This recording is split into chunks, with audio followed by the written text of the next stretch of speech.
One of the most important skills that you need to learn in organizing your mind, in organizing your time, is learning how to get your priorities in the right order. And I'm going to talk about that in this video. Now, there's a great tendency when you're an entrepreneur to give equal weight to everything, equal weight to every task that you have to fulfill. And quite often, especially when you're just starting out, you find that you have a lot of different tasks to fulfill. You've got to do all sorts of things in your home, in your business, and so on. So you might have to do things like cooking, cleaning, looking after your family, home maintenance, all things that are going to take up your home life, transport, dad's taxi takes everybody where they want to go. In your work life, you may have to look after your websites. You're going to need to find new clients. You're going to have to create products or provide the services. You're going to have to handle correspondence, emails, phone calls, letters, that sort of thing. You're going to have to keep up with the accounts and paying the bills. And it can be very difficult to fit it all in. No wonder our caricature in the middle here looks so glum. So you have to accept, when you're an entrepreneur, when you run your business, and even in your life as a whole, that you can't do everything. There's just 24 hours in a day, and you can't do everything that needs to be done. It's just simply not physically possible. Because, of course, the more things you do, the more things that you find to do. And if you give each of them equal weight, then you soon find yourself in a bit of a problem. So you have to learn to set your priorities. You can't give everything equal weight. And you have to accept that some tasks are more important than others. So what you have to do is you need to learn how to rank tasks in order of importance. And you need to rank them like this, really. First of all, top priority are the tasks that you must do, come what may, come whatever, you must do whatever this task is. And this could be something in your business life, like going out and getting some new clients. It could be something in your home life, like you must pay your mortgage, that sort of thing. And then there's the things that you should do.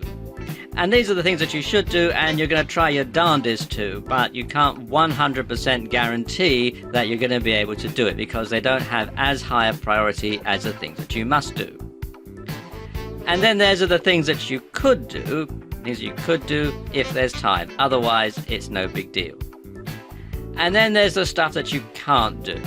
And I suppose this, along with what you must do, is one of the most important categories because you can't do everything. Now, exactly what your top priority is going to be is going to depend a lot on you, on your business, and your circumstances. So when it comes to deciding what sort of priority to give something, you need to ask yourself, if I don't do whatever today, what's the worst thing that can happen? Now, if the consequences are dire, then this task is going to fall into the must-do category. So, for example, if you're not going to pay the mortgage, then you're going to get kicked out of your house, then obviously that comes into the must-do category.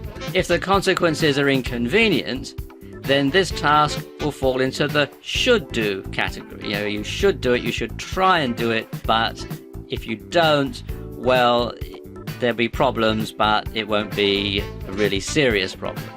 And if the consequences are no big deal, then this task should fall into the could-do category or the can't-do category. And when you're deciding what's going to fall into the can't-do category, you need to learn how to say no without feeling guilty. Now, lots of people have a big hang-up about this, and I suppose it goes back to childhood where you're brought up to please people, so you say yes. And of course, it is easier to say yes to something than it is to say no to something because you don't want to hurt people's feelings and that sort of thing. But when you say yes to everything, you are really not doing yourself any favors because, as I said, you can't do everything. So you need to learn to say no without feeling guilty. And if you don't have the time to do something, then you don't have the time to do something. It's that simple. It's not about being selfish. Lots of people will lay on a guilt trip when you say, oh no, I can't do this. Oh really, why not? Blah, blah, blah, blah, blah. But it's not that way at all. It's not about being selfish. Because when you say no to something, It means that you're able to say yes to something that's more important. So something that goes at a low priority and you say no to it, it means that you're saying yes to having the time to doing something that's more important. That's something that's in the must-do category or the should-do category. Now, there's a very good book on this subject called How to Say No Without Feeling Guilty by Patty Brightman and Connie Hatch, and you can buy it at Amazon.com and good bookstores. And it goes into this in a lot of detail about the psychology of how you say no without feeling guilty. But once you can do that, once you've got that skill, you should be able to get your priorities in order very easily.